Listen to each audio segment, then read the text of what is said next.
All right, good afternoon. Back for part 4 for Alexander. Um, so before I start, obviously people I know I won't strike, but this show is actually copyrighted. So unfortunately, we got Charles is doing misinformation. Um, so oh, and we're gonna carry on.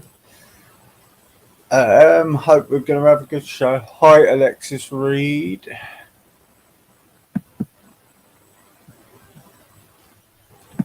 Hope you will. He should come on in a minute, Alexander.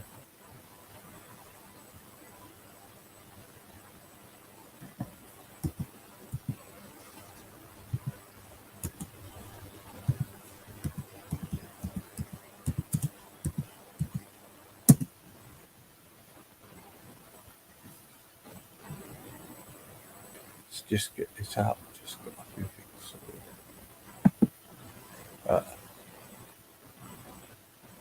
Uh, Ichabod. Just waiting for Alex to come on. Hope you all will. Part 4. Um, we know we're going into the unknown. That's what I will say.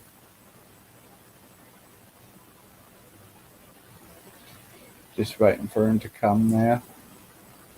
Let me just give him a bell.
Right, he's gonna come in 5 minutes.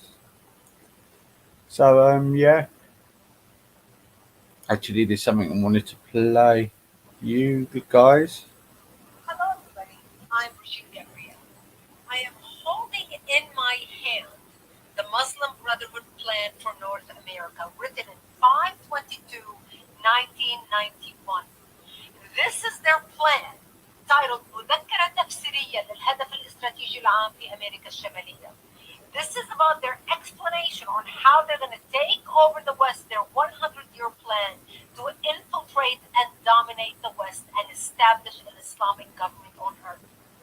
This plan was presented as evidence in the Holy Land Foundation trial, the largest terrorism trial ever in the history of the United States, where our government handed down 108 guilty verdicts to Muslim Americans and Muslim organizations in America, raising money in the United States and sending it overseas to support terrorist activity overseas. And I'm going to read you a paragraph about their intention in the United States and how they describe their work. Number 4 of the paragraph is titled Understanding the Role of the Muslim Brother in North America. And it says the process of settlement is a civilization jihadist process with all the word means. The Ikhwan, which is the Arabic word for brothers, must understand that their work in America is a kind of grand jihad in eliminating and destroying the Western civilization from within and sabotaging its miserable house by their hands and the hands of the believers so that it is eliminated and Allah's religion is made victorious over all other religions.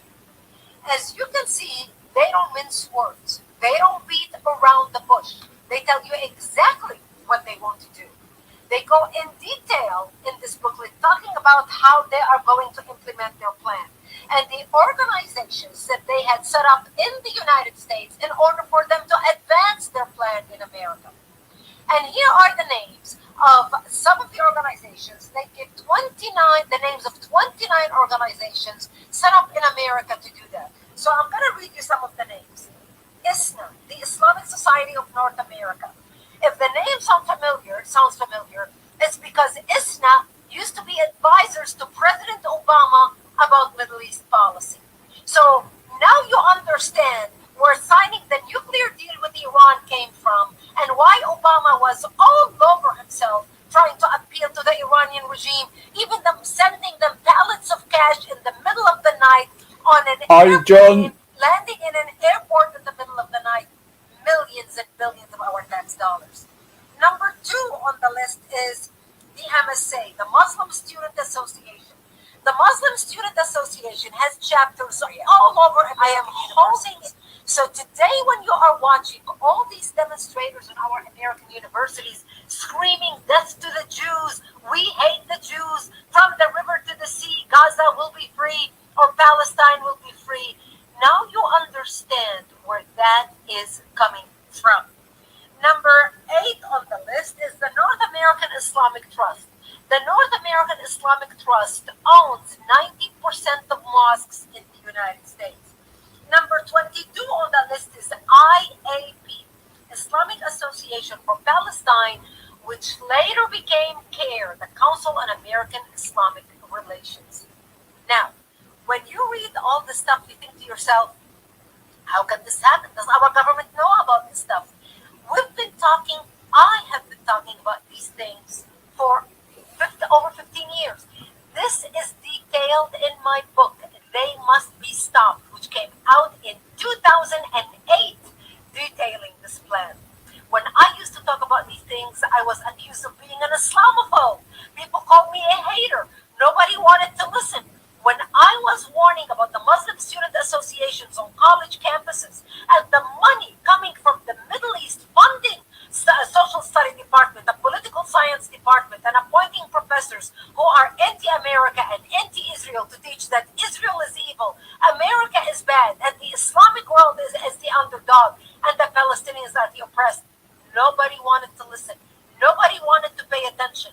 So today, when you see all these people organized on the streets of the United States, hating Israel, hating the Jewish people, hating America, tearing down American flags and the pro-Palestinian demonstrations in New York City, now you understand. Well, I've heard this word before. I've just got sent that.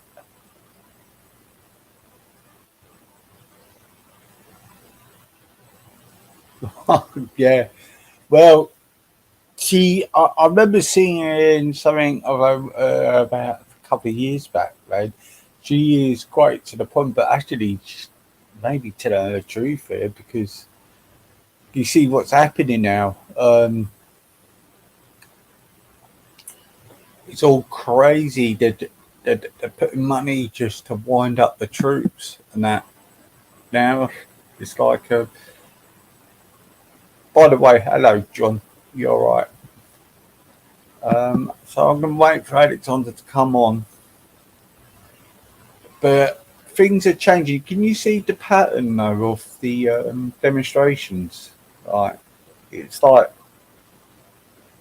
it's like it's like the same group, the same you know, who infiltrated Black Lives Matter and all that. You know, it's like these demonstrate people are asking them today. What are you demonstrating for? And they're saying they don't know what they were demonstrating for. So it's like, oh sake, it's crazy. turned out to be a lovely day today, isn't it?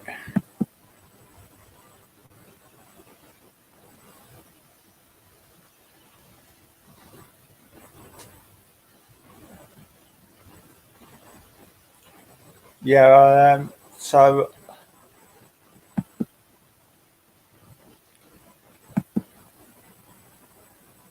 it's a mad world we're living in. To be fair, isn't it? We've got all these.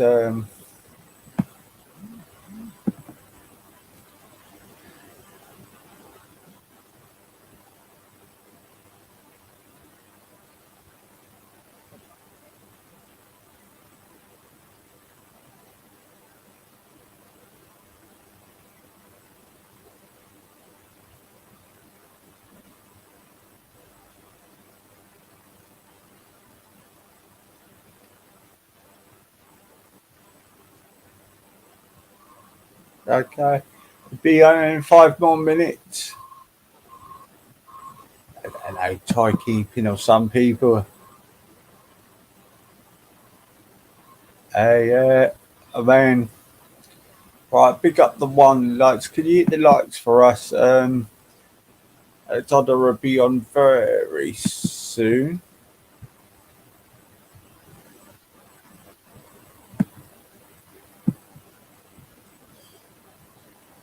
So, is everything been all calm?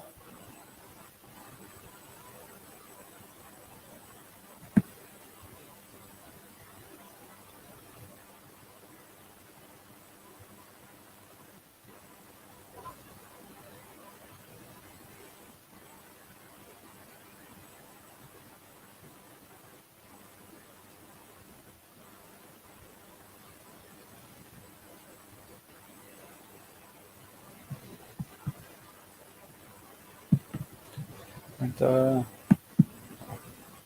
hi, Mel. He's coming on in a minute. In a minute. Yeah, what was going to say? Yeah, these demonstrations are getting crazy. I mean, they're even affecting in across England now, isn't they? I see Leeds, Newcastle. Then you've got about the illegal immigrants going back to Rwanda. They're stopping that. Do you know what I mean? This is ridiculous.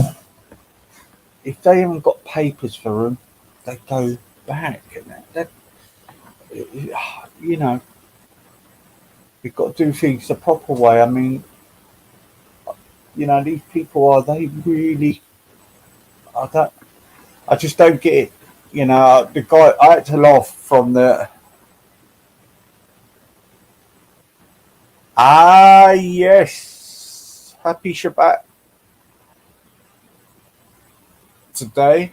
Happy Shabbat. I forgot about that. God, it's the third, isn't it? Hi, Pauline. It's the third today, isn't it? God, happy Shabbat. Are you busy? You say you're out partying today.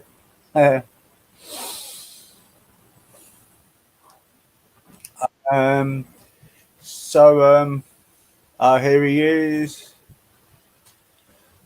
It's just this is the transition point between weekdays and weekends, and as these times often do, that's exactly where problems appear out of nowhere that require immediate intervention. So I was slightly late because of that, and I apologize. This is the third stream I'm gonna do today. So I've been surprisingly busy outside of the usual stuff. Oh yeah, Alexander. You're right, mate. Oh, Mel, I just realised it's Friday today, isn't it? Not Thursday. I thought it was Thursday today. Yeah. Oh man, it's all gone crazy in England now. They're Why the demonstrating they're demonstrating in England now. Eh, I mean, on the campuses like Newcastle, Leeds, and places like that. so they activated the British cells like the Americans.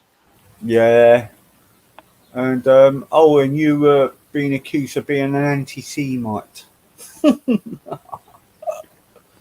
And I Yeah, thought, well, I thought, how thick are you? You're a Jewish man. Because you dislike the Rothschilds. Rothschilds are not Jews. The hell's wrong with you? Rothschilds are not Jewish. Yeah, that's what the people are. This is what this troll. No, he done a video. I just struck him for just being stupid.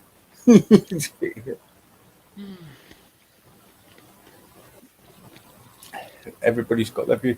Anyway, welcome all. Part 4.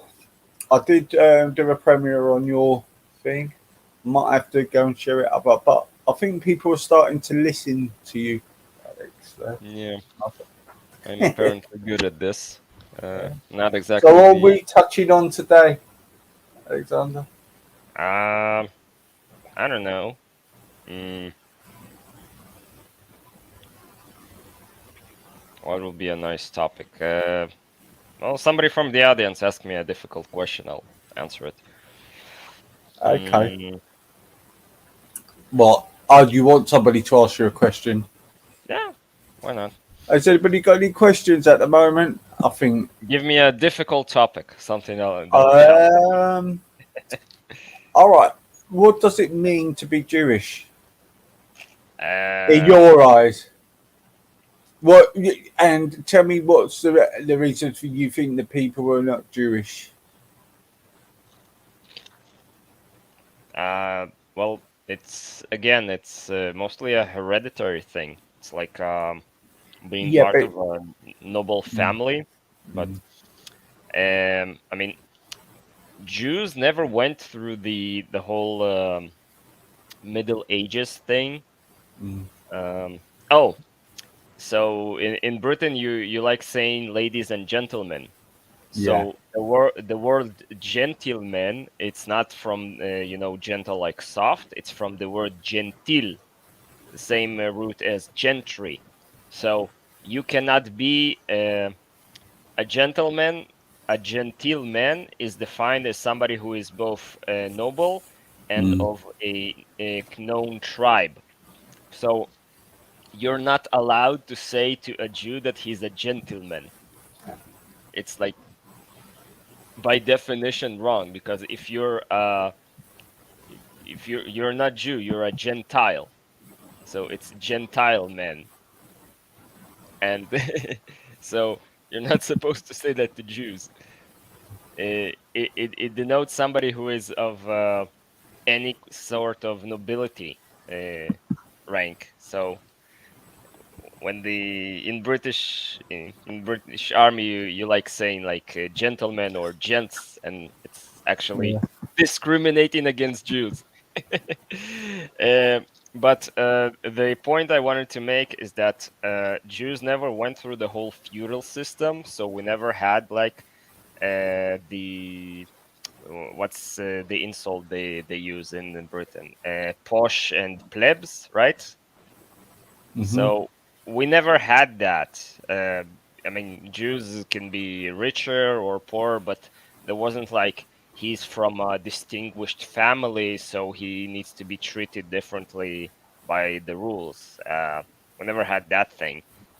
And so when all of Europe and Asia, they did have like a split, a very clear split between the common people and the nobility. The Jews never got into the whole thing. And there's a saying, I don't remember who is it attributed to, that every Jew should consider himself being the son of a king, because just by the fact that he's Jewish, he's already a nobleman, even if he doesn't have any money or land titles or stuff like that. And it's also we never had these um inheritance problems, the succession crisis, where only one person can be the duke or the count of something. So you had brothers fighting each other and cousins fighting over the inheritance. So in Judaism, they just split the money, and everybody goes to their own thing. So it never really turned into such a big problem as in Europe, and that's why we never had any serious. I mean, before. before we came to Israel, we never had like serious succession issues, and so there wasn't a lot of internal strife within the communities. And what it means for me to be Jewish is mostly I'm keeping up the tradition of my ancestors. I mean, my ancestors mm, suffered and struggled for a good 200 generations, no, 100 mm. generations to maintain their Jewish identity. So I have the duty to do the same. I don't have to, follow every mitzvah, every religious No, law that you there is. don't. You don't. But I've got grandparents who are it is Jewish. like Mm, it is important for me to like marry a Jewish woman and have Jewish children, and the ultimate test is of course having Jewish grandchildren. So by that metric, for example, Donald Trump is more Jewish than say Chuck Schumer, because all the children of the supposedly Jewish Chuck Schumer are not Jewish anymore. They converted out, and Trump does have Jewish grandchildren. So Trump is more Jewish than the others. mm.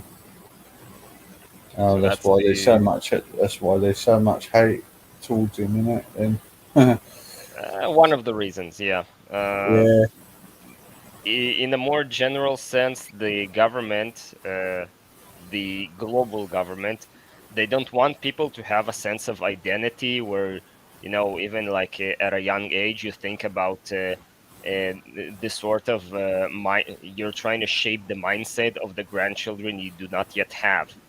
So mm, they don't want this sort of, continuity and loyalty to family and loyalty to long-term tradition. They want you to be loyal only to the political party and only to the whatever issue they bring up as the trendy thing.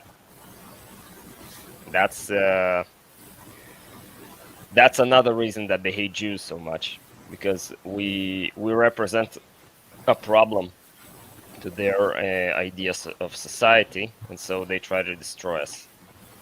do you know what? When I was used to go to school when I was young. Well, I'm 55 now, but when I was um, young, when I was going, I was. My dad told me, don't ever mention uh, you got Jewish in you because you're going to have terrible trouble back in the day. Because it was like that in the 80s in England.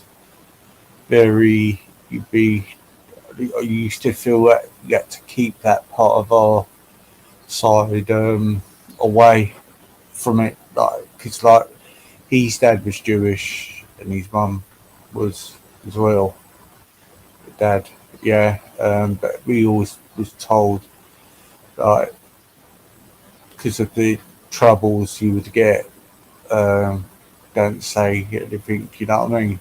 Um, so I would only say I had the Jewish when I left school in him.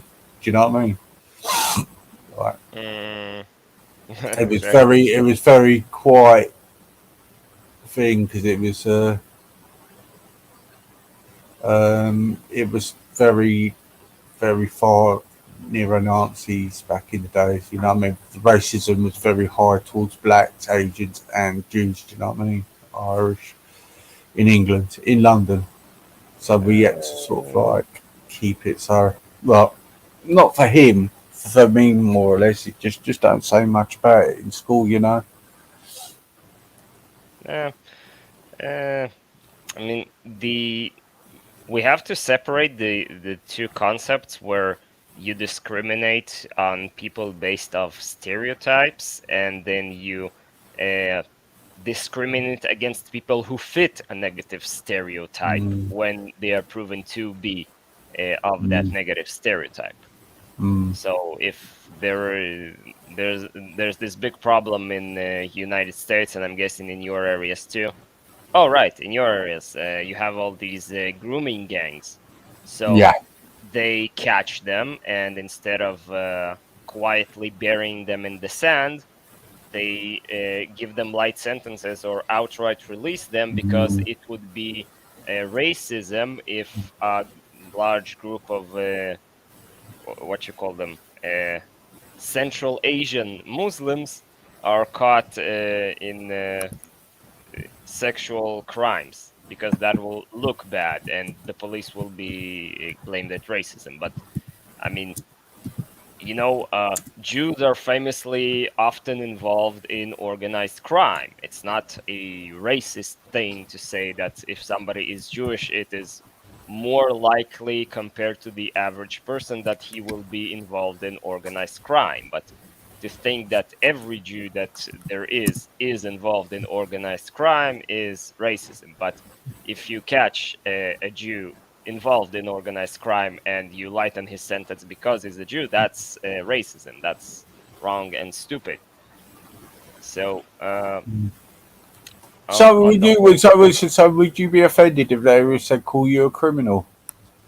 Then I mean, I'm personally not a criminal, but if I was caught in a crime, I would have been a criminal, but I'm personally not a criminal. yeah. So you're not But do you supposed get offended to. by it when they judge like Jewish people or money?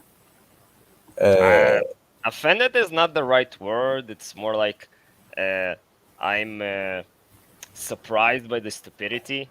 So I was like, last night I got into an argument with some flat earthers, and they started to claiming that vacuum doesn't exist. I give him numbers, he gives me uh, ideas that he doesn't think vacuum can exist. Then we get into flat earth. I explain to him like basic eighth grade trigonometry, and he says that arctangents is a conspiracy, and he ended up going that the Pythagorean theorem is not real, it's a conspiracy theory.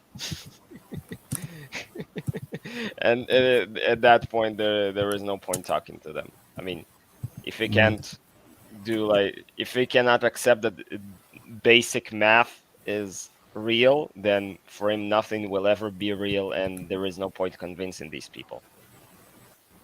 It's just yeah. Hi, Abby.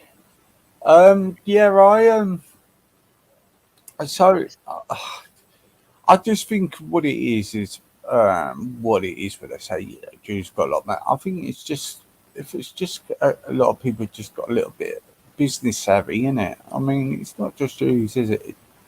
A business savvy. There's a lot of cultures are, aren't there? You know.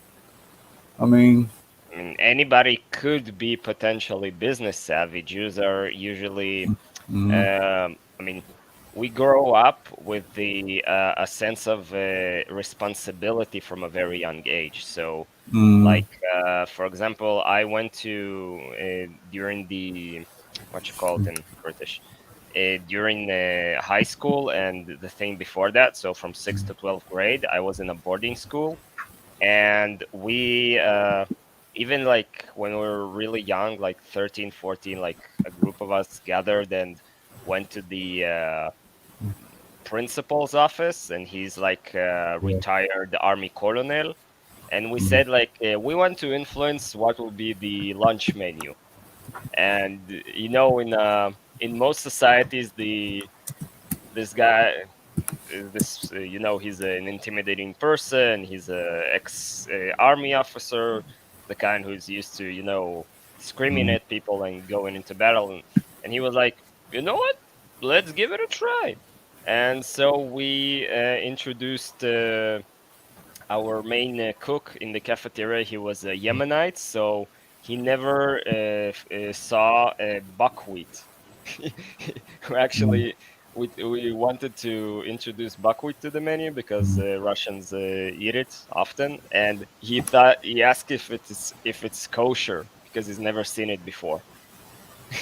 Yeah, But we were like, and when the principal saw that we were given responsibility and we handled it well, he started giving us more and more yeah, responsibilities, and we ended up like the management of the field trips or all sorts of weekend activities, instead of being on the management of the school to organize it. We the students were doing it ourselves because we got used to the idea that there is no concept of like it's not my problem. Like, Like I Yeah. was explaining about the story of the kids throwing trash in the street. It is my problem. It is my street. It is my home. The whole land is my issue. And if I can fix certain problems, I want to try and fix them. And the it was taken to a very bad direction by the reformist Jews, especially in America, where they actually introduced it as like a core belief in their. I'm not sure if the word heresy fits here. Denomination of the reformist Jews. They invented the Tikkun Olam concept, Mm. and they turned it into like a communist thing. Yeah. I think you can find it. It's called the Boston Declaration or something of the Okay. reformist Jews, Do and you know it's like what? Do you know what, Alexander? I've been like watching some clips when I was before I was going into my next jobs and that. And do you know what? I can't believe how much influence America is. You know, I can't. I didn't realise how much influence they have been with a lot of things. I just feel like they sort of are using Israel is their shield to spread crap for Israel to take all the flack. Do you get what I'm saying? yeah, I mean, I'm especially angry at this new censorship bill that they passed. I mean, nobody in Israel asked for it. We asked to legitimately find Mm, the Hamas terror cells who were breaking into universities and holding the janitors hostage. That's mm, the sort of people we need to fight against. But instead, they pass very sweeping censorship bill that attacks free speech. I mean, mm, I violated that free speech law. What was it? 2 days ago, when I said that the killing of Jesus was organized by some Jews. So I'm a hate speech anti-Semite now, according to that law. And they didn't. It wasn't something that the Israelis asked for. It was something that they invented, and they put a sticker of Israel to push it through the Congress because there mm, were a lot of Israel supporters in there. So they were just told mm. that it's good for Israel, so you should vote on it. Because The same. it seems like right since Biden got in, okay, he Israel the president has got worse. Do you get what I'm saying? I mean, It's with always like that with the Democrat in power. They're always hostile mm, to Israel to a larger mm, extent. I mean, the Republicans are not much better because the people who actually draft the policies of the foreign policy, they don't change between mm, administration. I mean, the very top people change, but the middle management and the advisory groups, they don't change. It's the same people doing the same stupid things. I mean, the whole disengagement from Gaza, that was the Bush plan with Condoleezza Rice. It's not the Democrats who are trying to convince us that Jews living in Judea is a bad thing for the peace process that they are planning for decades now and isn't working. So it's they I use just, Israel I as a just, I, scapegoat. I just think now I'm beginning to think like the influence of America. I just think they have got Israel to do their dirty work on certain things to show More their like hand a take the bit. blame. We rarely do the actual work. Yeah, Uh, we just take the blame for it. I mean, yeah, Israel didn't ask anybody to, invade Iraq or conquer Afghanistan no, or the whole intervention in Syria. That was not our idea. That was mm, their idea. And then they pretended that it's Israel's best interest or something. We never said that. This was purely people on your side. And then they just do some tricks to make Israel take the blame for it. mm. Well, it's obvious. I mean, because it's strange where you've got a president where he is not. negotiating anything now. Um, he's not. Didn't even negotiate anything for the hostages, did he? And that's why the public are gone against him a little bit, haven't they? You mean Um, Biden? no, new the Israeli president. What's his name? Newtar.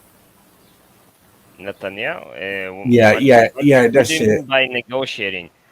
It, Well, it was like a no policy thing. He wasn't. He seems to gone on a bit of a mad one, hasn't he? Like a real mad. He's lost the plot with it. It's like he is at attack now. I mean, no, he's doing the opposite of attack. The Israeli people want to attack, and he's holding them back with stupid explanation that the Americans are against it. The Israeli public, the public wants to attack. Again, we're playing by Middle Eastern rules here. There is no yeah. kumbaya and everlasting peace like you had with the Scottish. This is we're going back to Middle Ages rules with cross-border raids and Mhm. kidnappings and burning castles. Except here, instead of castles, they burned our villages, and so we need to trash their place. That's how the Middle East works. And I suppose what that's all the youngsters across Europe and like America that are not understanding it's Eastern. I, It's I'm not sure what is there to understand. They murdered over a now thousand of I'm on about our the citizens rules. and The rules are. kidnapped some of them. I'm on about that it's different morals in this war. You know what I mean? It's not It's different morals. No other country, no civilized country does that of kidnapping hundreds of people and just mm. holding them hostage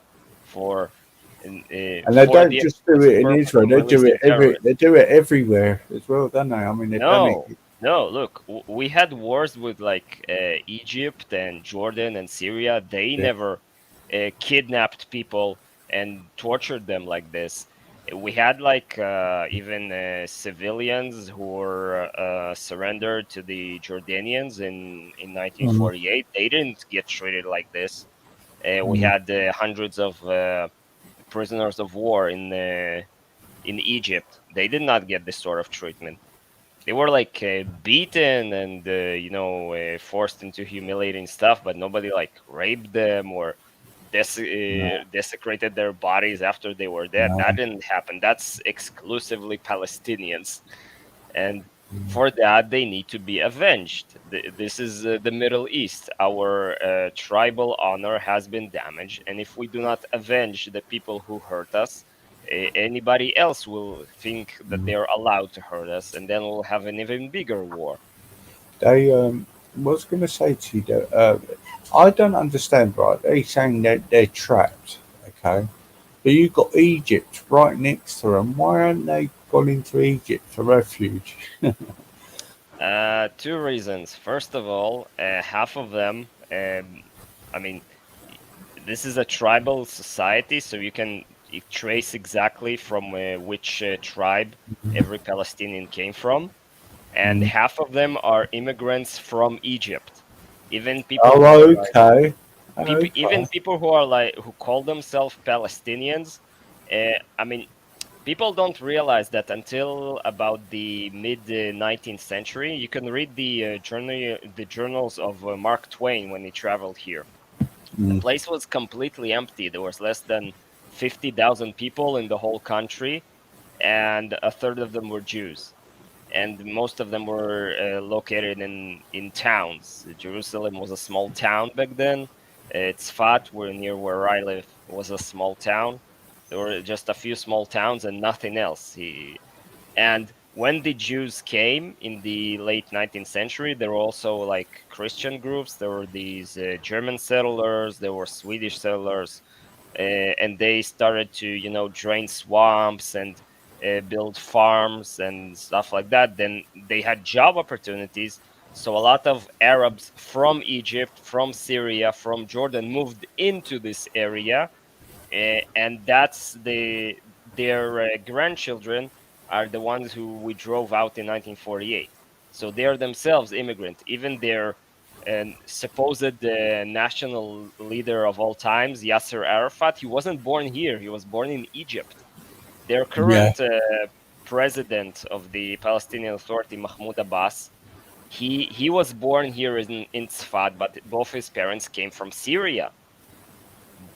They were not original. So most of these people, the point I was making, that half the people of Gaza, they have like distant cousins within Sinai. So if they move into Sinai, they will stay there, and even worse, they will start doing terrorist activities in Sinai. I mean, nobody really publishes this, but the level of violent insurgency in the Sinai is worse than Afghanistan in 2020. Mm. They actually have like giant battles with hundreds, sometimes even thousands of soldiers.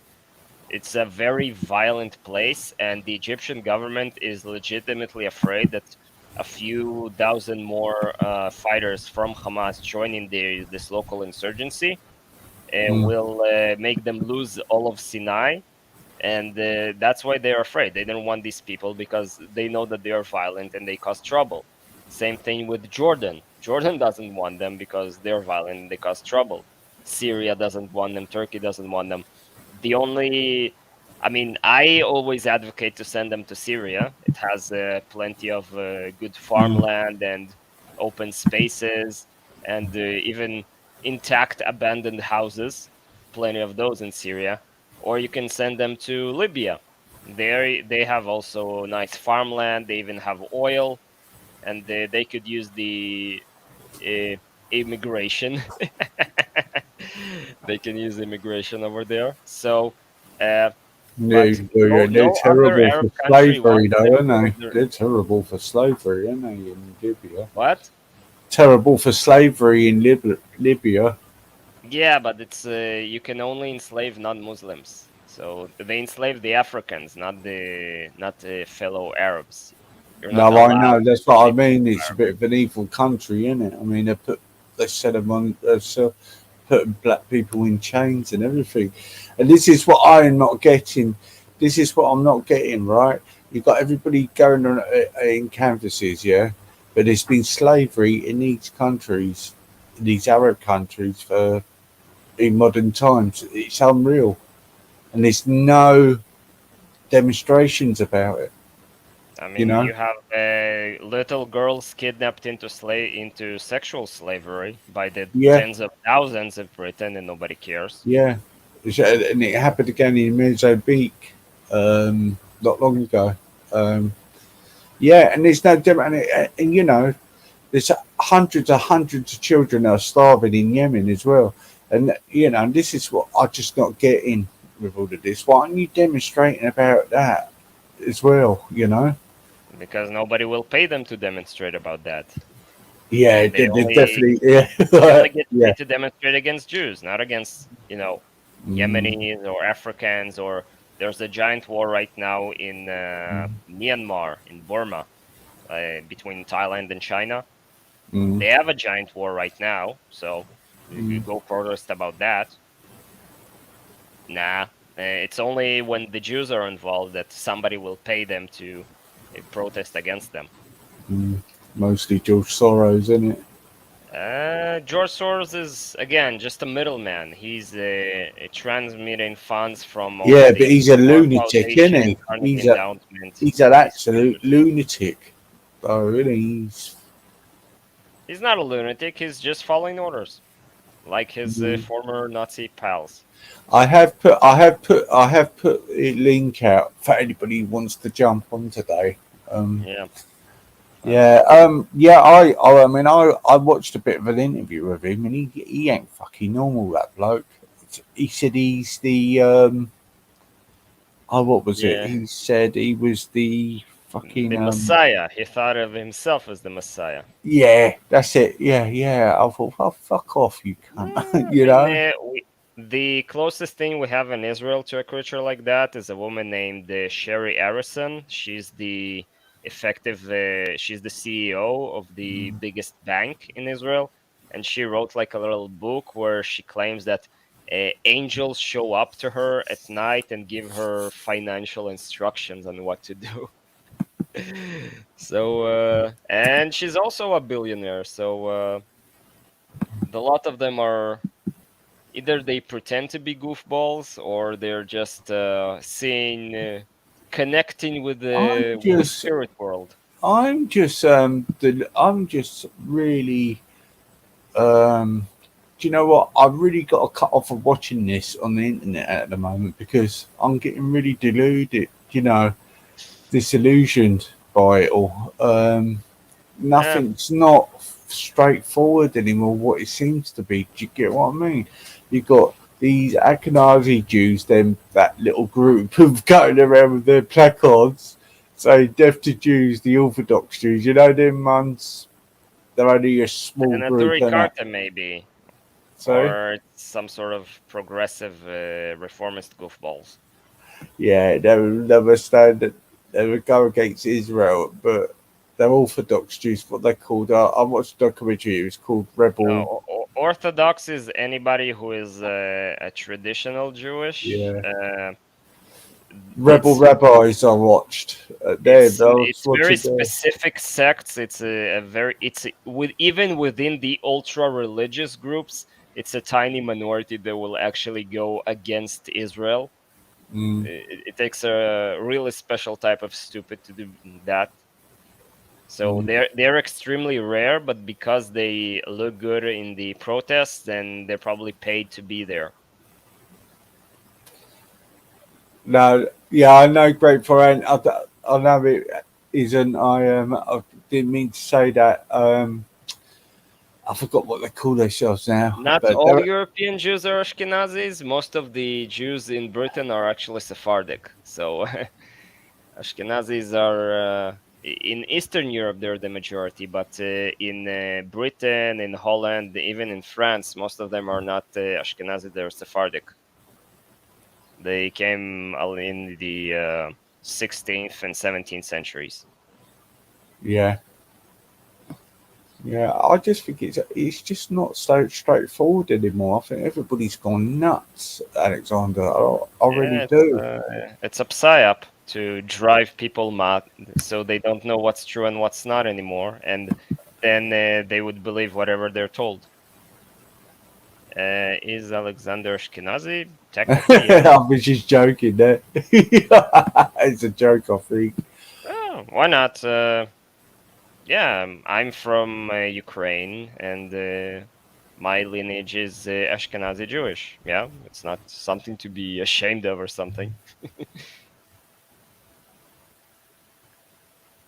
Oh no, no joke. All right, sorry, I read it wrong. Sorry, I thought now I'm on about yeah, because you're from the Ukraine, innit? Sorry, all right, off key there. Sorry, Mel. What to be Um, sorry about?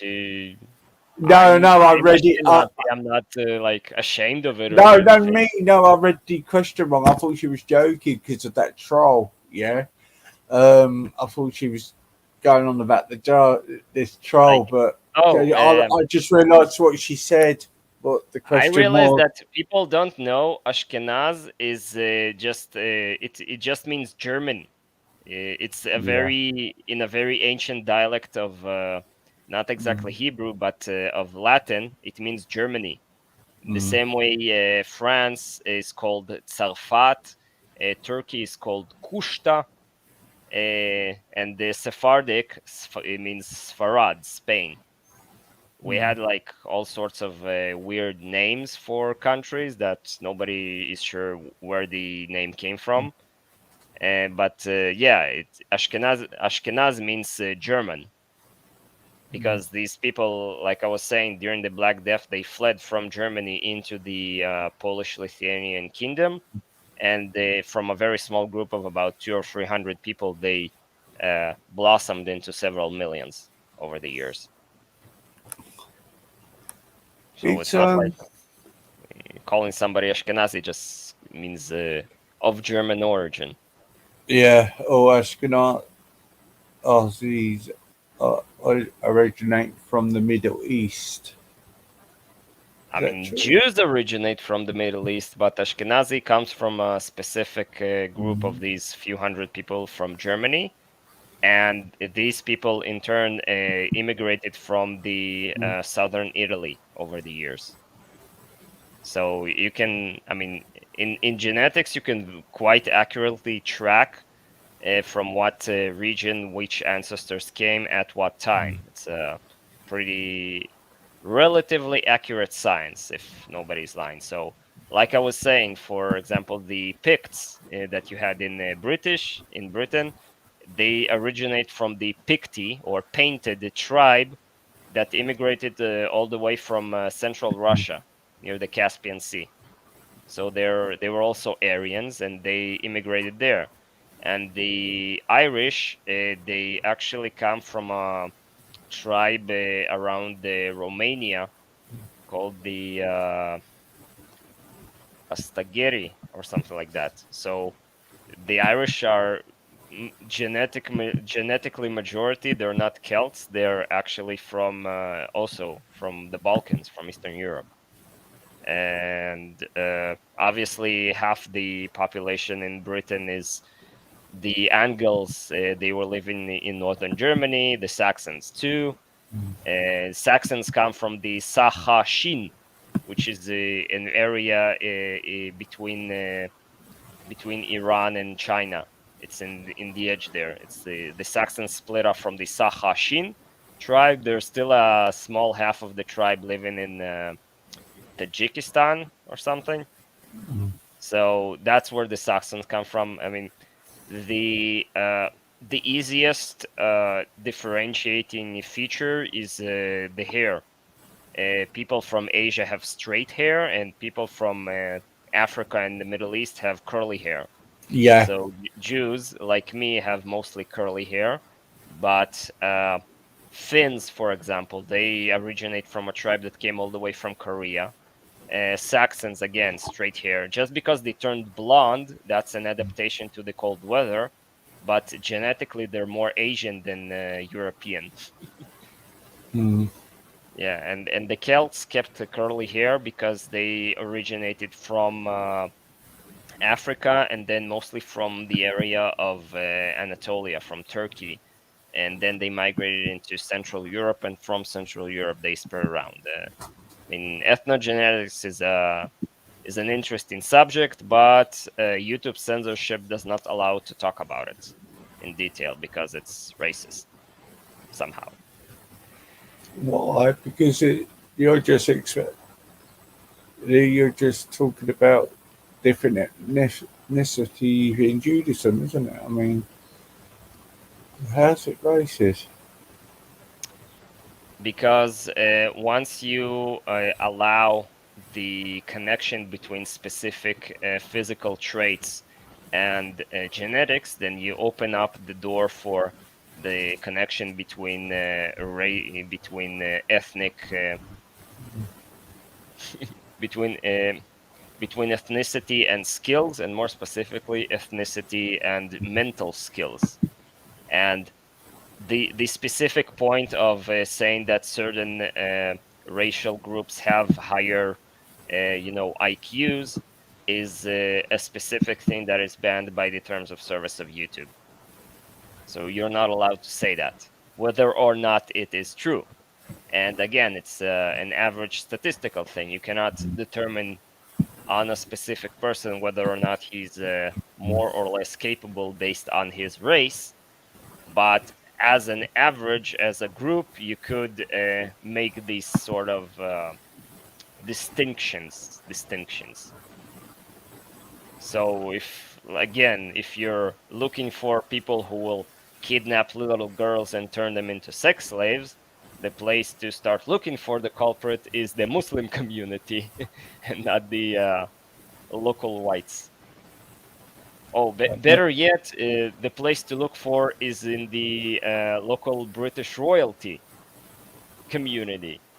They're into the whole thing, famously. Mel said, "How about Idstein?" Idstein. Einstein. Einstein. I mean, What sorry. about him? He was I mean, I studied physics, so Einstein is not exactly a scientist, more like a prophet, where he took results of experiments that nobody had a good explanation for, and he invented it. I mean, the actual Nobel prizes that he got, one was for explaining the um, how do I put it in simple terms? The first one is the active principle that powers solar panels today, and the other is what's called Brownian motion, where on a molecular level they just move around randomly because of heat. And he explained both these things, and that's what he got the Nobel prizes. And the whole theory of relativity, EMC square, it was not it to this day. There are parts of it that have not been experimentally proven. He just sort of guessed it, and it turned out to be true.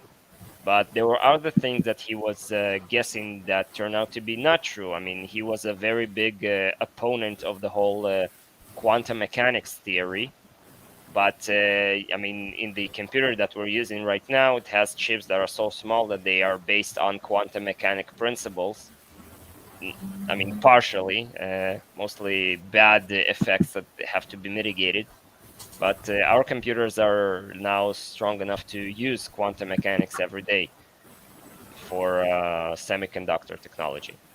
So he was not like a know-it-all genius that knew everything.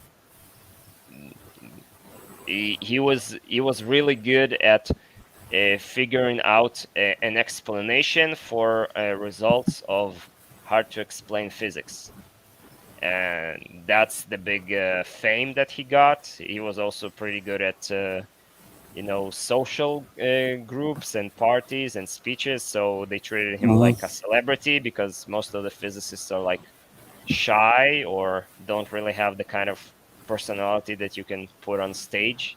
And Einstein was famously seducing 19-year-old girls and like to dance and drink and all that stuff. So he was more in i- more in line with the kind of image of a Hollywood celebrity than any other scientists at the time. Mm. Mm. No, didn't it? I He's not the wanted to. Get, cleverest man, not by a long shot. No. I was He, gonna touch back on the what was it? Eh, Back with the Rothschilds, yeah. yeah. So you reckon that they're not Jewish? They're just what American? I, Like the main Rothschild not. I family? reckon it's by the. There's like several definition on who is Jewish and who is not, and you need to have to be Jewish. You need to either go through the official conversion called Giyur, or you need to have specifically the mother, but at least one of the parents needs to be Jewish, and none of them, none of the currently living Rothschilds have even one parent who had one of his parents being officially Jewish. They Oh, all really? married into the uh, Gentiles, into the non-Jewish European royalty. Oh, okay. None of them are Jewish by any sort of definition. I can't read that. That's in In Hebrew, Alexander, why is this guy hiding his face, bro? It looks suspicious. He's not giving you any grace with his face to talk on his channel. Why is he hiding? Please ask him because he could be Chinese for all we know. Uh, the answer is because Rick here is under threats and under attacks, so he's not showing his face to maintain his safety. That's the very simple explanation of the matter. Christ. He's got my phone number, you know. I've got even a Jewish person after me. Yeah, fucking hell. Most probably, he's most probably He's most probably actually somebody actually trolls just trolling me. Yeah. Uh, People have seen my face, mate. No, I mean, it's not it's a choice that you make whether or not you show your face, and we're not supposed to de-anonymize people who want to stay anonymous, especially when they are talking about controversial issues like the Rothschilds or the communists or the Muslims. So it's not a bad thing. I mean, I'm not bothered by it. Yeah, Mel knows me. Mel knows me. Thank you, Mel. Very kind of you. Yeah, Mel knows me. Actually, I can't say anymore, but Mel knows me, and the reason she was one of the reasons how I got found you through Nova. Yeah. Yeah, I So, mean, I met Nova in real life. I visited his oh, have mother's you? house, so yeah, but he asked not to name him in public, so I don't name him in public. No, I know why as well.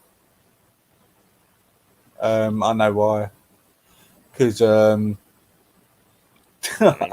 it I was can about say 4 years ago. he has a family and a government adjacent job, so he doesn't want his name to be prosecuted. So it's a valid reason. I mean, I'm not I bothered was. by it. I don't know why you Mel was asking, can you ask Alexander if he believes Jews can convert? convert to what? What, to another religion, Mel? I mean, Or they can, but they don't stay Jewish if they're again. If you're stop being Jewish, then you're not Jewish. You can convert back, but you can't be both at the same time. Mm, yeah. I mean, it's a it's a pretty like I was saying in the beginning. My ancestors took a lot of effort to maintain their Jewish identity for 100 generations, and if somebody is incapable of that, then Oh, she uh, said, sorry, can people people who convert convert to to Judaism? Judaism, well, obviously they do all the time. It's easier than ever actually because the people who control the religious establishment always wants to convert people because if somebody converts, then it means they're not gonna be secular, so they're gonna be more uh, profitable to the people who provide the religious services. So yeah, I mean it is difficult compared to every other religion. It's probably the most difficult to become because you have like a test and an acceptance committee, and they sort of sometimes send people to watch you to make sure that you don't violate like Jewish rules, like I'm doing right now. So I mean, right now it's Hang close on, to we've sunset, got someone so wants to come on. yeah, Alexander, is let them here. in, let them in. Your devices is not working. It's not connected. Can you come back and come in again? Oh God, here we go. Concentration. I mean,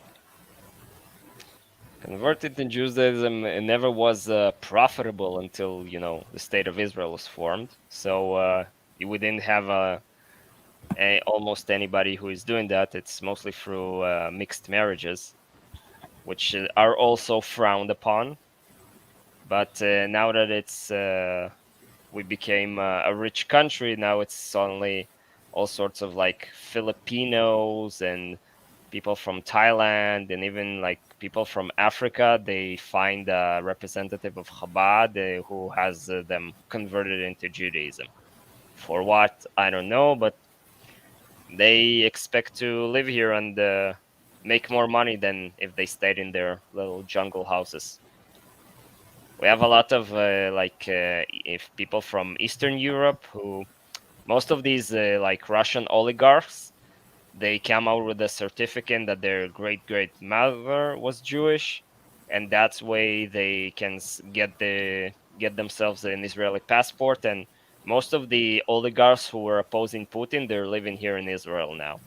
Even like very famous people, like Alla Pugacheva, she's like the uh, what do I compare that? She's like the most famous singer in Russia in the 80s and 90s. She got herself an Israeli passport and lived here for a year or two before going back there. I don't know what that was about in that private message. I ain't got.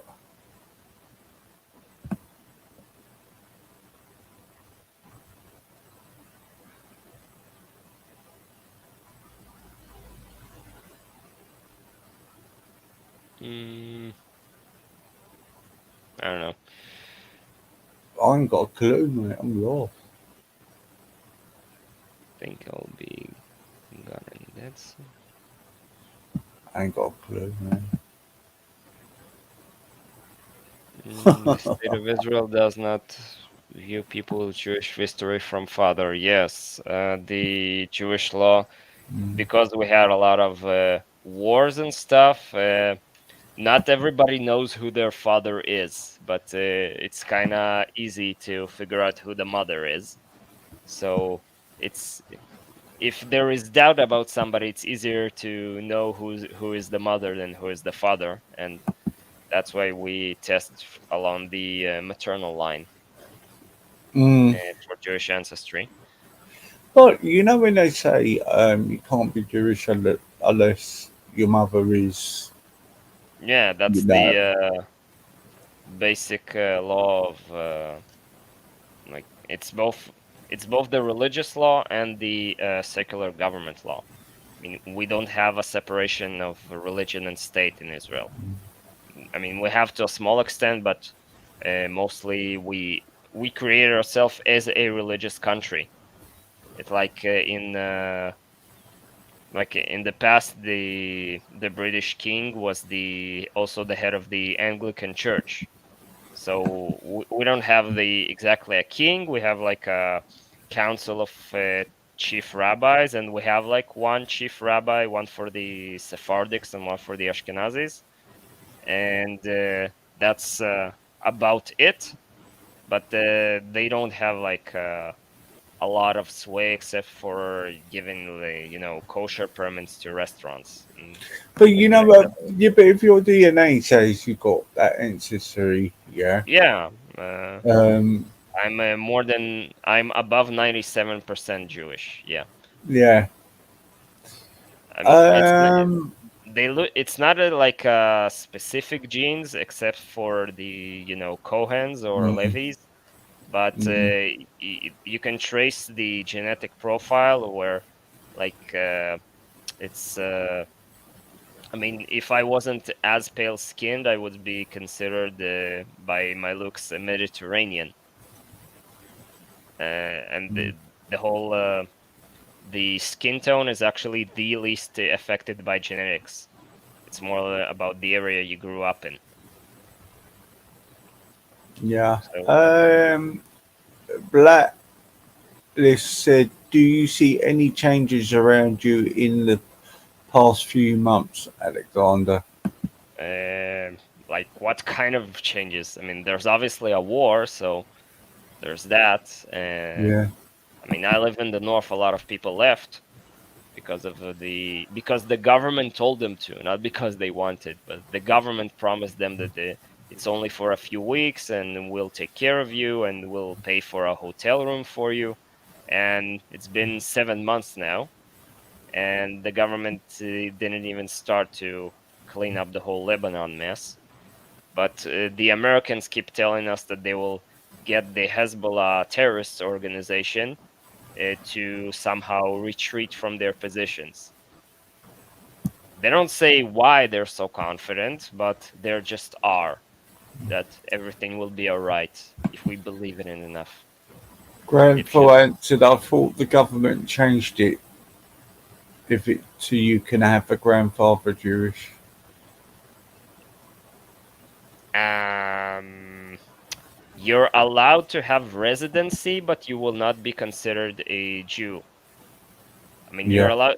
We have like we have different categories. There is citizenship and there is residency. Mm. So you can live here, but you will not be considered Jewish.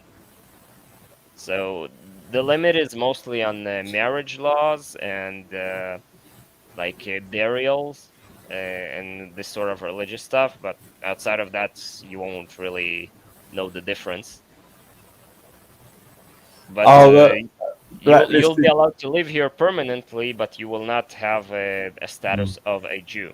I mean, the Arabs are obviously not Jewish, and not all of them agreed to become Israeli citizens, so they were given a status of permanent resident. He said the change in atmosphere and danger to sort of things. That's what he's saying. Is there any danger in I the mean, the atmosphere? danger is always here. I mean, here in the north, we sort of expect Hezbollah to attack, and that's why a lot of people left. But I always, even before this war started, I always expected that they will just roll up here and I'll have to run to the nearest military base and grab a gun from one of the dead bodies and fight them off. This is what happened in the south, but I expect that here in the north it will be the same thing Mm. at some point. I mean, the army has been reinforced, but I still think they're not exactly trained up enough to stop the initial attack. Yeah. So it's, I mean, people in Western Europe, they don't live in a reality where they expect that 100 people with guns will show up and rob their village. But in No. most of Africa and in Afghanistan and Iraq, it's the normal life where you expect to that at some point somebody will roll up and try to rob you like the Vikings used to do. Except now they are Excuse me nowadays. for a minute, Alexander. I want to address this guy. Look, what's the point in you putting in the Hebrew? You just wrote in English just a minute ago. Why don't you just write in English? He's asking me why he's being silenced by this guy when he's asking about genuine concerns. What genuine concerns? If he's Chinese, I don't care if he's Chinese.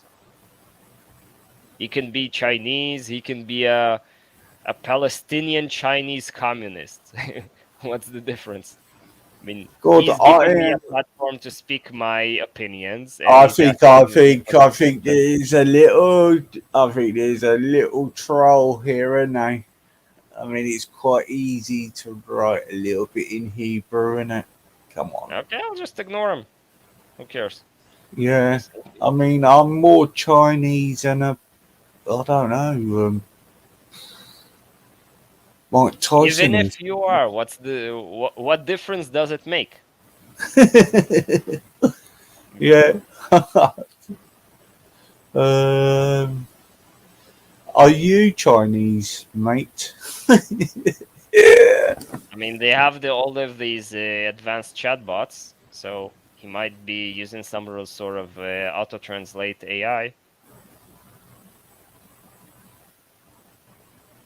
He I wrote that reckon it. he's feeling that this guy is convincing. Okay, good. Ah, damn it. Oh, behave, Mel. He said he sounds convincing. Did he say? Convincing, yes. Yeah, if you don't write in English, please, so I can read it, I will ban you. Yeah. Maybe it's just stupid. There's so many stupid people in this world. Yeah. Oh, Like I said, Chris, carry on, man. Even having a decent conversation brings on. That's quite funny, actually. It's made me laugh, actually. Anyway, what were we going on? maybe it's some sort of test for me to check if I actually know Hebrew. I don't know. That's what I think it is. Yeah, I think it's about you. they uh, I reckon they're doing that to see if are you are what you are. Yeah, yeah. They're trying to test you out, and they yeah. That's as the teenagers say, weird flex, but okay. Let them type. Your man Alex can translate.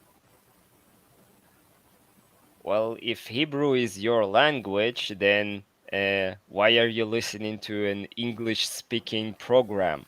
Either you understand English or you don't. Just writing secret codes that only I will understand is stupid and wasting everybody's time. So, And that means oh, he you are. wrote, I choose not to speak English. So you can write me in comments in other live streams that I do. Uh, yeah, go complain to Zeitlin. I'm asking him to put me on for like Okay a then, month mate. What I now, do and is, won't show up. as as a the owner of the channel, and I will speak in plain language to you because you're a troll. Why don't you just fuck off and you're banned? Right, that's Yep, I I and I'm second just that. using my right. This Yes. is just my right to say in English, piss off. Right, let's carry on. Yeah, as the Americans say, don't let the door smack you on the way out. Oh god, man! All these words I've got to pronounce because I've got a form of autism. I can't pronounce words. Hang on. I've Rick, can you heard ask Alexander if he's heard Eliyahu of Lamkin? No, I don't know who that is. Eli Lankin? I've heard of. Well, Uh, undo him then, John. Undo him then if you want. revisionist Irgun member. Ah, okay. I was actually in their museum in of the Irgun. Oh, he's commanded the Alta Norlena ship. Yeah, okay. I don't recognize the name, but I know the work. Okay. Born in Gomel, not far from me. Died 94. Political activism. Member of Etzel. Oh, escaped all the way from Eritrea back to Israel. Nice. Uh, okay, so in Europe, commanded the Altalena. That's a nasty piece of situation we had there. She said And my member of grandfather helped him escape. well, obviously you don't travel the 2,500 kilometers from Eritrea back to Israel without somebody helping you. Um, diplomat career, okay, yeah. Overall, nice guy. Did a lot of cool things.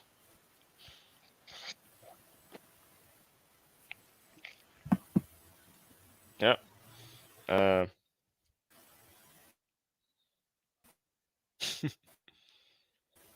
help win them a new passport. Well, yeah. I mean the what can I say? The Irgun or the Irgun means organization. It's the first word of Irgun Tzvei Leumi, which is the national military organization. This was uh, the right wing militia as opposed to the left wing Haganah, and the mix of both Lehi, and they were operating against the British mainly to get them out of the mandatory Palestine because they were blocking Jews from entering the country before, during, and after World War II. And yeah, they did some stuff, mostly spectacular military special operations like breaking into prisons or destroying radar stations. liberating people who were in prisoner camps, blowing up bridges. Famous, of course, the attack on the British police military headquarters in the King David Hotel, which they were directly warning the people in the building to get out because there's a bomb in the basement. And the commander said, I don't take orders from Jews. And a few minutes before the bomb detonated, they even threw a grenade near the entrance to make everybody inside realize that the threat was real. And again, instead of evacuating the building, he did the opposite and told the soldiers outside to round up as many people as he can into the building so there would be more casualties. And after that, there was a very ugly episode where the left wing militias collaborated with the British against the right wing militias, so they would be in a better position politically after independence. And then the Irgun for a time fought independently against the Arabs, and eventually they were incorporated into the Israeli army, like this Eliyahu Lincoln, who became a battalion commander in the army. It's There's a there book, is a book on Chief Rabbi of Djibouti. How many Jews are in Djibouti? Chief Rabbi.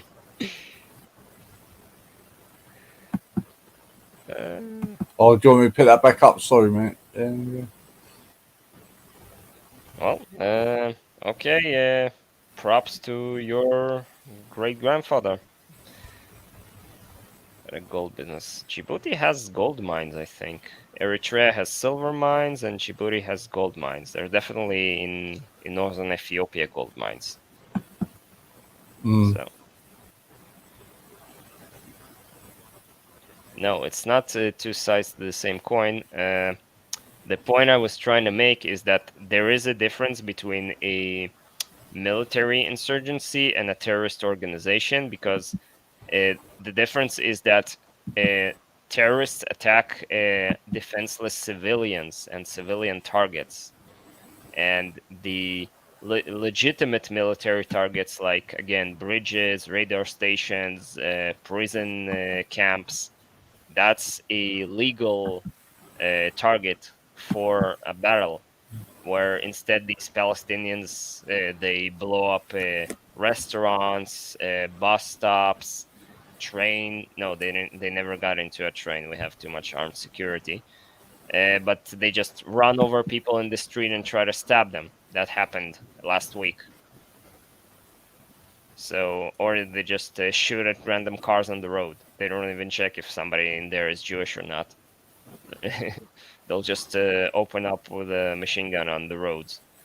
Wow. So yeah, that's the difference between terrorists and not. So don't call the Irgun or Etzel a terrorist organization. They were a national military insurgency, but they were not terrorists.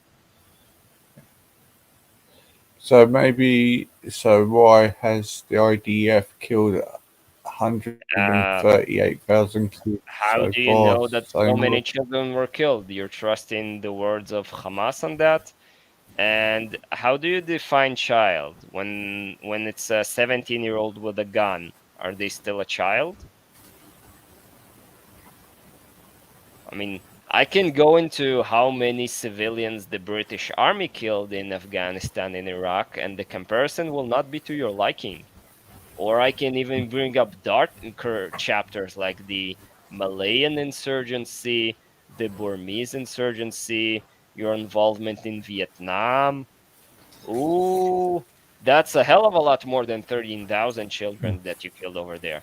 I can just remember the what was it, 3 or 4 million people in Bangladesh that Churchill decided to starve to death for no good reason. How about in According to China at the William. moment? Concentration camps for Muslims in China. Yeah. Oh, yeah, China is Mm. they're a nasty bunch. Mm. It's a re-education camp, and obviously Islam is not the kind of force they want in China, so it's a much more systematic approach than just randomly killing them. But because if they just kill them, then people would run away too fast. So instead, they like forcibly convert them into communism through these camps, or sending them into other provinces to work there, or they force marriages between the Uyghur. That's the proper uh, wording. Between the Uyghur locals and the Han dominant ethnic group in China. They have like projects where they bring a Chinese person from the mainland, and they force a family of Uyghurs to have him live in their house, so we can watch over them all the time and make sure they only say the right opinions. So yeah, communists are nasty, and they have finally reached the point of total surveillance technology, which they didn't have before. And yeah, they're using and abusing it. I mean, I see sometimes people who doubt that the stories about the organ harvesting are real, but then you can watch from even not Google Street View, the public images of airports in Western China. And you have like a for incoming air traffic passengers, you have a separate lane for people who are coming for a transplant, because that's they for some reason have a whole lot of organ donors specifically in that area of Western China. Who can guess why? So yeah, uh, Chinese Communist Party is just as nasty, just as evil as the jihadis, maybe even worse, because they are well funded and well organized to complete their vision.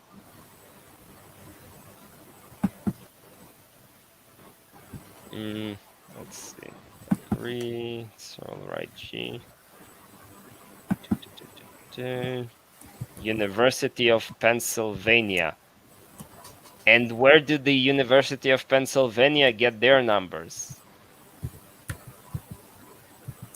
I mean, I'm the kind of person who takes numbers seriously, and I need to see a source where these numbers came from. They don't exactly have death certificates or cleared out the rubble.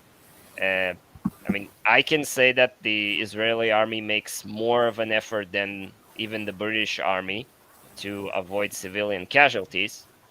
But there's still gonna be civilian casualties in the war if Mm, the civilians didn't have a chance to evacuate, or for example, the war between Russia and Ukraine has relatively few civilian casualties because in every five-story building there, they have a big basement.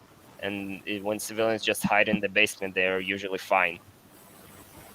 I mean, even if you had like the biggest street battle you had was in Mariupol, and it had only like a few hundred civilians deaf because they were all hiding in basement, just leave a flag outside, and they avoid getting killed by bombing or crossfire just by staying in the basement for long enough. But that battle was relatively short. It lasted for about a month or two, and this has been 7 months, and the Israelis are obviously shooting into anybody who looks suspicious. Hamas is obviously not wearing any uniforms, not when they run around with guns, not when they're planting bombs. So yeah, in certain areas, it doesn't matter if it's a bunch of kids going on a stroll, or people with who are Hamas members who are moving unarmed between buildings to reach the next weapons cache. Yeah, they know there's a war going on, and they went there anyway. Um, there were, of course, the more stupid situation, like these World Kitchen something, where they notified the Israeli army that they're coming, and Hamas sent a truck with armed people to escort the convoy to make sure they don't get robbed along the way. And the Israeli took the message about not shooting the convoy was not transferred properly through the channels, and they bombed the convoy anyway because the people in the first car had guns, and that was obviously a mistake, and the people in charge of that were fired, and it's emblematic of in modern warfare. I mean, you had like 20% of the British soldiers killed in the Operation Iraqi Freedom in 2003. They were killed by Americans misidentifying them and shooting at them. So it's not uncommon to misidentify targets in a war zone. And sometimes it's civilians, sometimes it's your own soldiers, sometimes it's another country's soldiers. Yeah, that's war. Nasty business that, even with technology, is not that much of an improvement. It's mad, isn't it? Point of So, sale. what do you feel what is going to happen now? Because there's no backing down. They're on about taking legal action against Imane now. Yeah, I saw that. They tried that a couple of years ago, where they, I mean, like I said, the Palestinians are mostly split between Hamas and Fatah. So Hamas is doing the uh, open terrorism, the overt terrorism of Mm, bombings, kidnappings, rocket attacks, while Fatah is mostly concerned with the more indirect terrorism, like educating children to hate Jews, running propaganda pieces in the media, organizing student protests, and legal warfare. This is the legal warfare. They mm, keep asking the International Criminal Court to arrest all sorts of Israeli officials on all sorts of war crimes. And we have like a department in the foreign office that's supposed to fight against it. And occasionally they get some judge somewhere to issue an arrest warrant for somebody.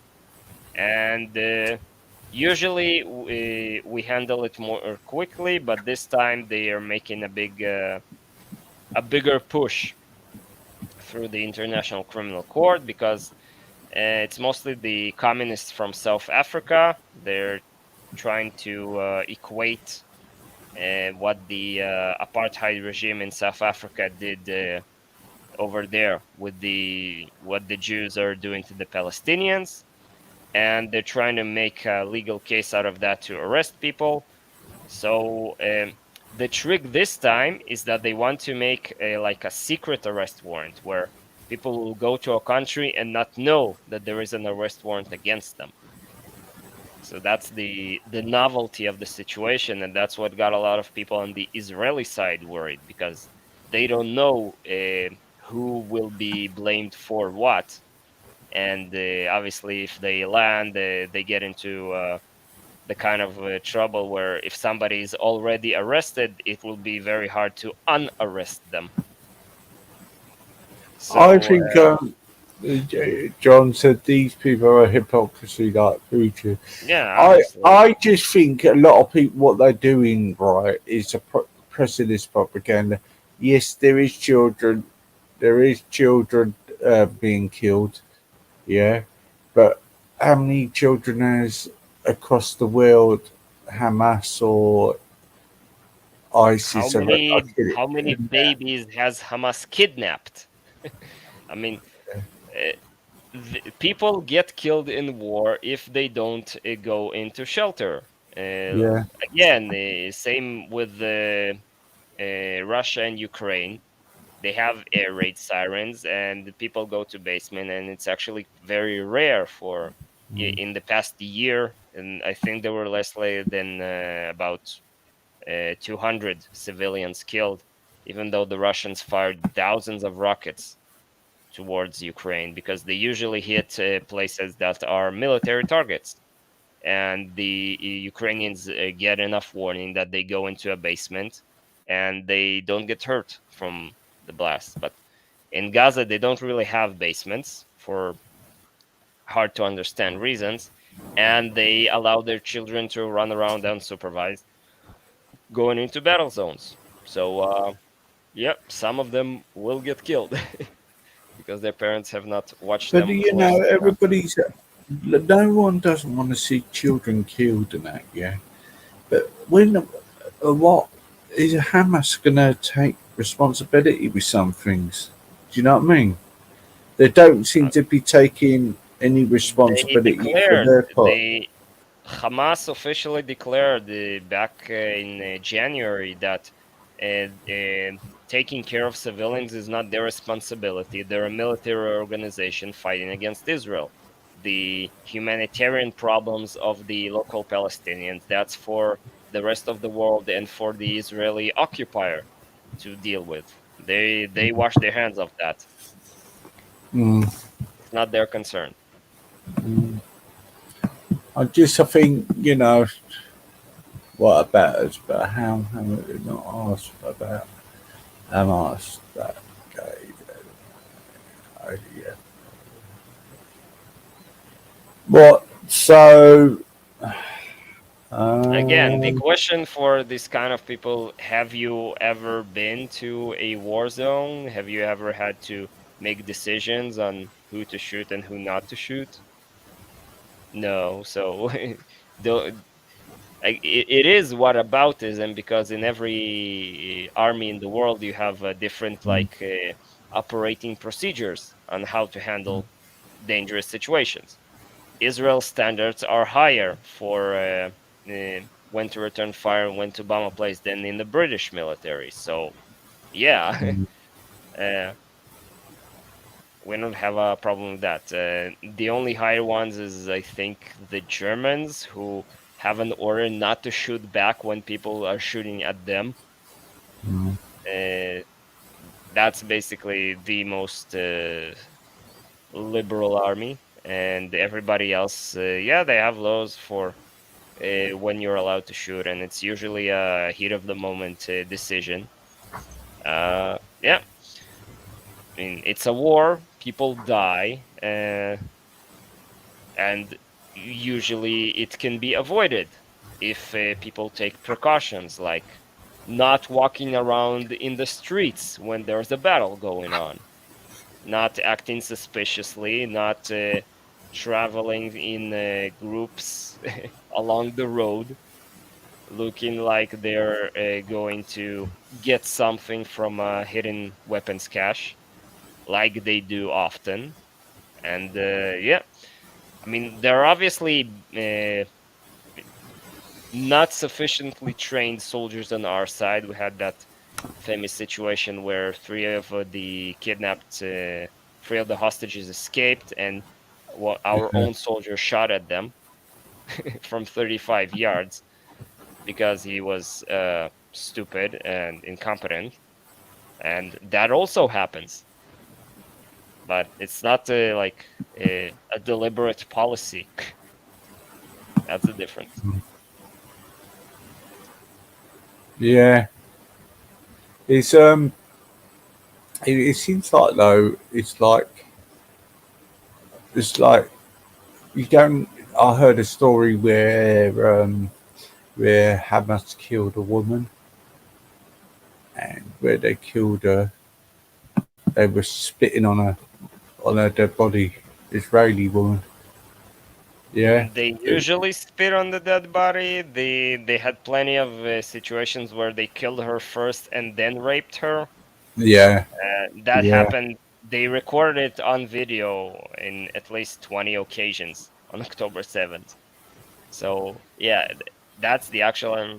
I mean, there's even reports back from the 1948 war where they would, if the Israelis failed in an assault, then they would murder the wounded and chop off their penises and stuff it in their mouths, even if they were dead. So yeah, desecration of dead bodies is again a part of the local culture for them. They are nasty and dishonorable people. Yes. Yeah, so it's like they do bring. It's just. I there- it's no point going on about it really with these demonstrators because they just haven't got a clue. They ain't got a clue. Do you know what I mean? They would just say it's one sided. No, it's both sides. That's how I see it, mate. And No, I mean, one they, side is trying to act properly, and the other is clearly not. So, yeah, because how many ceasefires have been broken? and it's not a. It's the you're using the wrong concept. In Islam, there is no ceasefire with the infidels. There is only hudna. It's like a pause of hostilities. It's not a ceasefire. It's a pause with the intention of resuming fighting at a certain date. They it is part of their religion to maintain the jihad forever and ever until all of the world is conquered by Islam. Yeah. Wow. It's well, I do believe it always seems like. Do you know what? I really got a really big of a wiser here because I've been in enough trouble with these trolls. But it always seems to be um, if one does one of the other, the whole world, the say is don't look back in anger, right? When we had the Manchester bombings, there in the concert at the time, the reaction Um, was don't look back in anger. No, uh, yeah, no, the correct answer would be screw you and screw the boat you came in. no, Uh, no, no. This is what the big government and the people were saying. You know, don't look in. We've got to stay in harmony and all that, right? But you don't What see it. harmony? Stop bringing in people who are known operatives of terrorist organizations into the country. And if you find people who are known terrorist organization members, throw them back to where they came from, or just throw them in the ocean where they belong. Yeah. But what I was saying is like you don't see any demonstrations like going across. Oh, they've done the bombings in like the Western countries. You know, like England, France. You know, even Australia and that. Do you know what I mean? There's no demonstrations about it. Um, The bombings kids, are a small part. It's the stabbings that they get the most out of. yeah, they do. That's what they've changed over now, haven't they? I mean, I heard that in certain parts of London, Somalis send their children back to Somalia because they have less chance of getting killed than in the streets of London.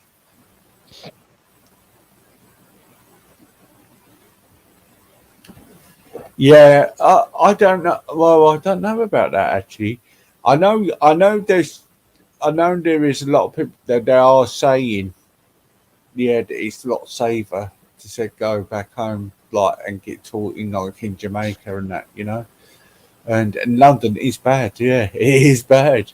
You are more likely, I suppose, would get stabbed in London now and anywhere else really at the moment. Uh, But then again, we got a man who doesn't care a shit. So you know, they're promoting their 200-year-old plan of importing a lot of immigrants and destroying the British and English and Scottish and Welsh and Irish identities, mm, so they could be only a British citizen with mm. no, no other kind of background except that he's a citizen of Britain. I think that the problem I've got in London is just about. I just think youngsters they've just cut all stuff for them to do and that the budgets and that, and it's really turned. But I just think we could sort it. Scotland, That's nice. um, Is it a propaganda going forward? Uh, I mean, Ask the communities if they don't, if they feel safe. I'll tell you what, a lot of have got their children living there are not feeling safe. I mean, you could try and ask the parents who've lost their sons who have just gone to school and have been stabbed because they looked differently. Yeah, I don't think it's propaganda, to be fair. it's more like reverse propaganda where they're trying to hide the real numbers to Yeah, look where less you got incompetent. where you got the communities. I'm not going to just say it's not just the black community; it's white communities as well. It's everywhere where they're saying they're fearing. You know, when your kid can't go to the shop after a certain time. Do you know what I mean? So it's Luckily, I do not. yeah.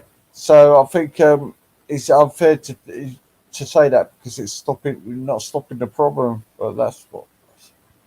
We have crime areas here in Israel, but I've never heard of a place where outside of like Muslim streets where you're really should avoid going at all times. We have like drug addicts and stuff, but not Oh well, not that on level of about thing. different races not going out different. I'm on about just normal life kids going out or going to school I mean, without being there is attacked. a risk of getting into a fight. There's especially there is a, ma- there is a how do I say it through YouTube?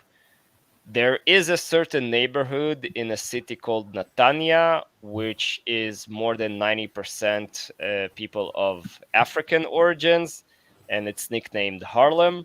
And yeah, if white people go through there, they're very likely to get into a fight, but it rarely goes into the stabbing situation.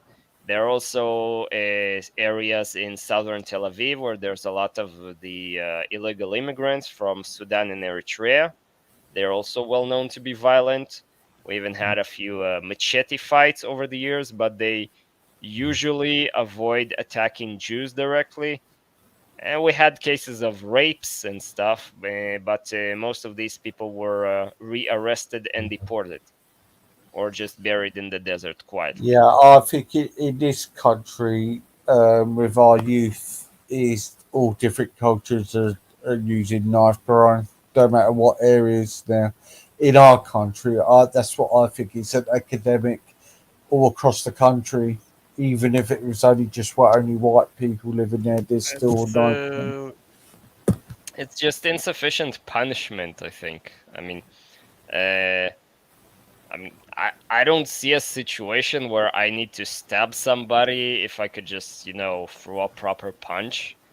So why Yeah. would I need that?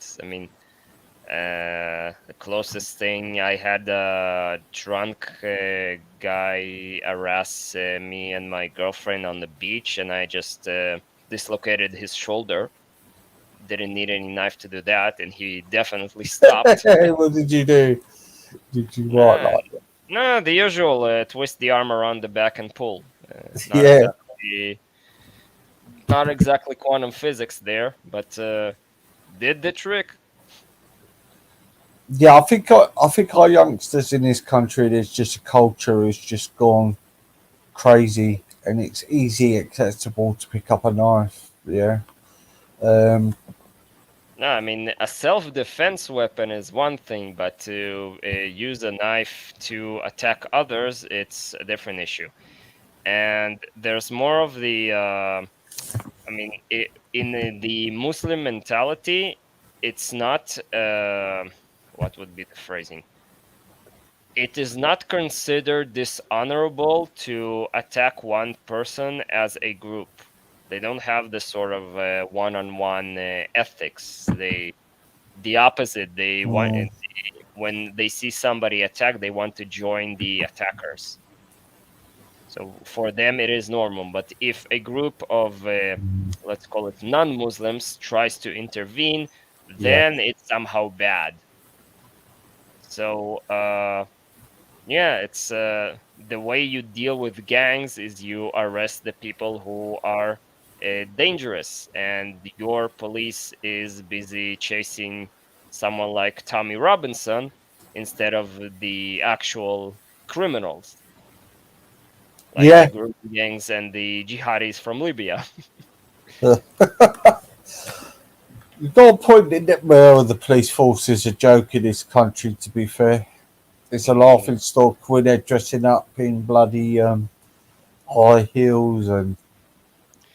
it's, I mean, it's an intentional policy to get you to disrespect them because they want a Uh, group of people who, once you go into crime, you don't have a lot of non-criminal life choices after that. uh, So they want as many people as they can to be dependent on either the criminal system or the government, which is in itself a criminal system.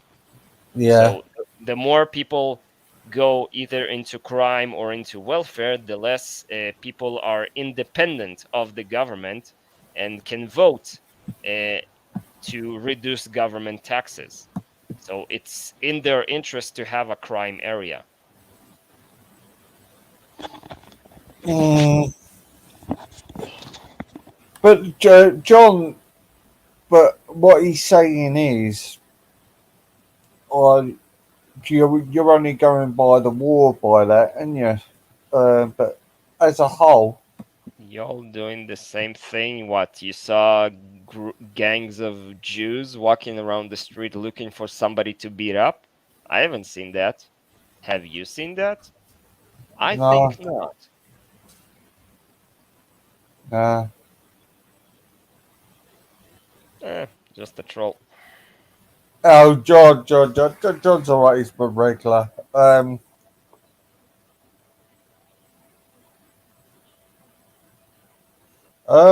Well, we don't see gangs of Jews, do we? Going around killing and. I mean, there are gangs of Jews, but they don't walk around in the street making themselves easy to identify by the police. Uh, That's uh, I mean, there are criminal groups here in Israel. They are very active. We have like of, last month we had of course, a John. witness getting shot. Yeah, of course. But they don't walk around and looking for people to stab in the middle of the street. That's Mm, even for a criminal, that's incompetence. mm. That's just stupidity. I think like, what I find is it's mostly not the people like the English-born Muslims have been brought up here. It's the third, second generation. I find it's not them doing it. It's actually where the people have let the illegal immigrants in. Yeah, that's where the knife attacks come from. Yeah. Well, like I said, they come from an environment where it's normal to have your village or your street neighborhood raided by 100 people with guns. So Yeah. they assume that instead of guns, they just need to use knives, but it's the same rules of engagement, and Mm. they need time to readjust. I mean, we had like I remember a case from like 15 years ago where we had a bunch of Filipinos in Tel Aviv who were arguing about money stuff, and they just pulled out machetes and attacked each other in Uh, a central bus station in Tel Aviv. That was funny. yeah, John said UK is totally different to Israel. You're right there, John. So you got uh, so if you would say for petty crime, because we know in Israel Israelis do petty crime as well, in there. I mean, but Yeah, it's mostly Muslims, but yeah, we have Israelis doing that too. Okay. I mean, petty crime, if it's Jews, then it's usually drug related stuff. That's what I was gonna say. Yeah. Yeah, drugs here, I have not asked and I've never personally used them, but I was told that they're relatively cheap and they're relatively high quality. So if Really? somebody becomes a drug addict, they can be at it for much longer than in other areas of the world. Yeah. Have they got tough floors in Israel over drugs? Um, I mean, there is a maximum punishment for drug dealing of like 20 years in prison, so Yeah. it's almost like murder. But for like petty stuff, very little, and things like weed or the X pill, it's Yeah. almost goes unpunished. Uh, I mean, we usually we have like a mentality where if you're going to get drunk or something, Mm, then you should do that not by yourself but along with other people, so that if yeah. you think about doing something stupid, there will be somebody next to you who can stop you. Yeah. And in general, people are used to being responsible, so they don't like drink and drive and stuff. But yeah, there are like punishments. I mean, we don't really have a war on drugs like in America, but also we don't really have the extremely hard stuff here. I mean, there is cocaine, but uh, it's more for the entertainment groups. Uh, it's pretty easy to get prescription pills. We have the uh, Oxy, pretty available here. I mean, they even try to give my grandmother Oxycontin. Uh, Wow. yeah, uh, I I failed to stop her doctors giving her benzodiazepam soon enough, and she got addicted to it. And we stopped her anyway, and now she's you know. But yeah, it's prescription drugs here are relatively cheap, so people are usually not addicted to the hard stuff. And I mean, except for alcohol. Alcohol is pretty easy. I mean, uh, Is it? I went to a really good party in Tel hmm? Aviv. I went to a really good house party. Music house, techno music uh, in Tel I Aviv. Yeah. I've actually never been to one. I'm not the kind of guy who Yeah. likes loud noises, because Yeah. but Actually, it was fun. It yeah, was really good. Actually. Yeah. Yeah. yeah. I suppose they are. There's plenty of people who like to party. I mean, um, what can I say? Drugs is a problem, and most of these drugs are smuggled by, again, our enemies, namely Hezbollah, and in the south, the Bedouins, some going through the border with Jordan by, again, Yeah. Fatah. So the terrorists are selling drugs to us, and they sometimes do that in exchange for military intelligence and not just money. And they also try to smuggle in guns. We have a very big problem with especially with the Muslims. They all have a lot of guns in basically every village, and they sometimes shoot at each other with machine guns. It's like normal for them. Mm. We have like huge levels of murder. There's like a village called it's not a village, it's a small town called Tira, where they had like 200 murders from the beginning of the year, and another 100 attempted murders. It's like a tribal war about who will be the next head of the criminal organization or something, and they just fight it out. I mean, when I was in the military prison, I was with a guy who he was like a Bedouin, and he just saw a member of the different tribe in the mall in Beersheba, and he was like what's the British staff sergeant. So Mm. even though he was like a senior staff sergeant, he saw his rival at the mall, so he just picked up the the M16 rifle and shot him then and there. And he explained to me that they have like these secret battles in the middle of the desert where they just call the police, like make sure that nobody shows up for calls in this patch of desert. And they have like giant sword fights or sometimes gunfights with hundreds of people, and the side that wins just buries the dead right there, and they sort of don't talk about it. Or that they have this tradition where if somebody kills somebody else and it was illegitimate, then they, as part of the peace process, you can buy out of the person that you murdered. The price is like uh, it's either 400 grams of gold, like 20 ounces of gold. That's Yeah. like it's what, $500,000, something like that. Or you can pay with camels, and there's actually like Camels.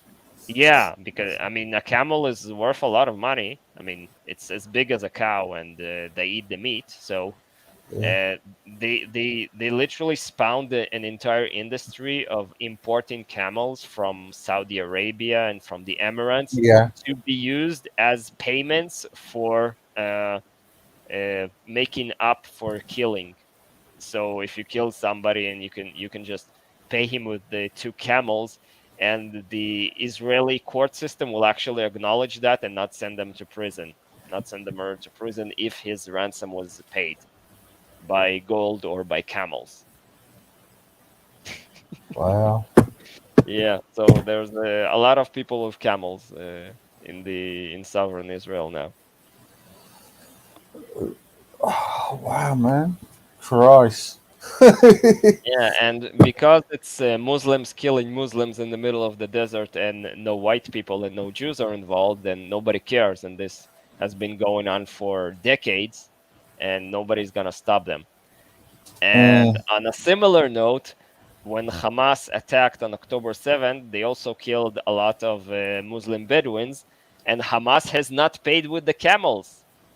So they Oh. were, so yeah, the certain Bedouin tribes, where I mean, the Hamas, the Yeah. maniacs, they film themselves on video killing people, and they also film themselves on video killing Muslims. So when somebody was killed, his tribe declared a blood vengeance with a $250,000 bounty on the specific person who killed their tribal member.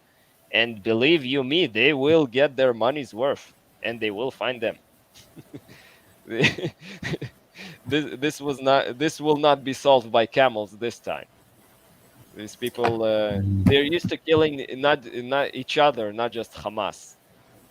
So yeah, there's like Yeah. an entire Muslim Bedouin regiment in the Israeli army, and they went to fight in Gaza. And for the what you consider atrocities, they go in there with the full confidence of committing them, because nobody's gonna report on a Muslim killing another Muslim. It's not interesting enough. Wow. Yeah, same way, like I was saying previously, the way we solved the illegal immigrants crisis, they Mm. would go through the border with Egypt, which is a lot of desert and barely guarded. So we put in the Muslims to guard it, and they just, enjoy killing people. So if the Muslim if the Muslim Arab kills a Muslim African in the middle of the desert, nobody will be there to watch with the camera. So they just bury them on the spot, and nobody will know, nobody will care. So now they're like the smugglers, the human smugglers, are actually seeking out sectors where non Muslims are guarding the border. So they will be less likely to get shot. And so they're even pushing through Jordan these days more than through Egypt, because it's safer there, because it Yeah. doesn't have the Muslims guarding it. God, man.